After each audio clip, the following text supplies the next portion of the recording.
He further declared parents who refused to do so engaged in child abuse. 2-year-olds should have been required to wear masks, Nadler said. It would be child abuse for parents not to do that because there was no vaccination available for 2-year-olds. Nadler offered no medical or scientific research to support his argument. He spoke after Representative Chip Roy, R. Texas, challenged Health and Human Services Xavier Becerra for fumbling his response as to whether toddlers should have been masked during the pandemic. Roy was using the example to argue for an amendment to require congressional consent before the federal government institutes a mask mandate similar to the one President Joe Biden supported for school children, as Breitbart News reported. We watched Secretary Becerra fumbling yesterday, unable to answer the question, "Can you tell me, sir, whether or not it was any benefit whatsoever for 2-year-old kids to be forced to wear masks?" Roy said on the floor.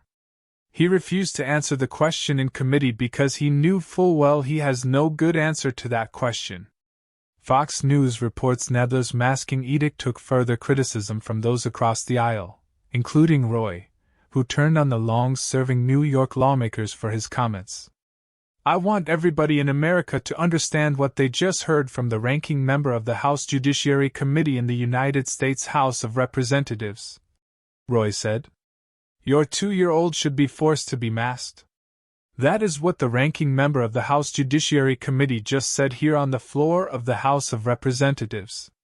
That the power of the government, the full power of the federal government, should be a part of ensuring and enforcing your 2-year-old child to be masked.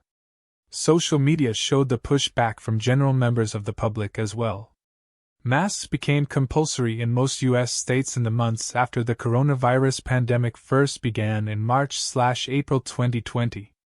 By November, U.S. governors had imposed state and regional mask mandates that had been in effect for months in 32 states, as Breitbart News reported.